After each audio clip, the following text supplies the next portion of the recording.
قرآن مجید کی جی کوئی برتری ہے بقیہ آسمانی کتابوں؟ تمام آسمانی کتابیں اللہ کی کتابیں اللہ نے نازل کی ہیں، سب میں یہی میسج دیا گیا ہے، یہی پیغام دیا گیا ہے۔ اس وقت بھی اگر آپ تورات کو پڑھیں یہی میسج دیتی ہے۔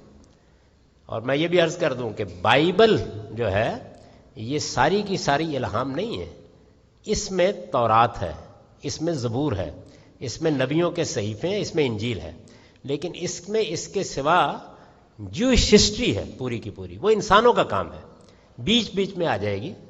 تو تورات اصل میں کیا ہے؟ تورات وہ ہے جس کو آپ انگریزی میں ڈیٹرانومی کہتے ہیں، کتاب استثناء، یہ تورات ہے۔ زبور تو بالکل اسی عنوان سے موجود ہے، انجیل بھی ایسے ہی موجود ہے۔ تو یہ ساری خدا کی کتابیں ہیں، ہم ان سب کو مانتے ہیں، سب کو خدا کی کتابیں سمجھتے ہیں۔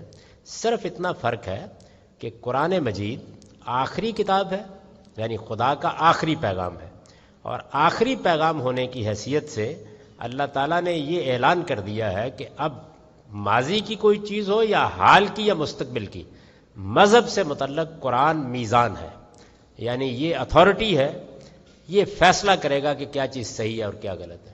تو اس طرح ہمارے پاس ایک ایسی کسوٹی، ایسی ترازو آ گئی ہے جس پر ہم ماضی کو بھی تول کر دیکھ سکتے ہیں، حال کو بھی اور مستقبل کو بھی۔ تو قرآن کی اصل حیثیت یہ ہے، اس نے اپنا نام بیان کیا فرقان، یعنی وہ فرق کر کے بتا سکتا ہے کہ کہاں لوگوں نے کوئی خرابی پیدا کر دی ہے، کہاں مذہب کی کوئی غلط انٹرپریشن ہو گئی ہے۔ تو قرآن کا خاص مقام یہ ہے۔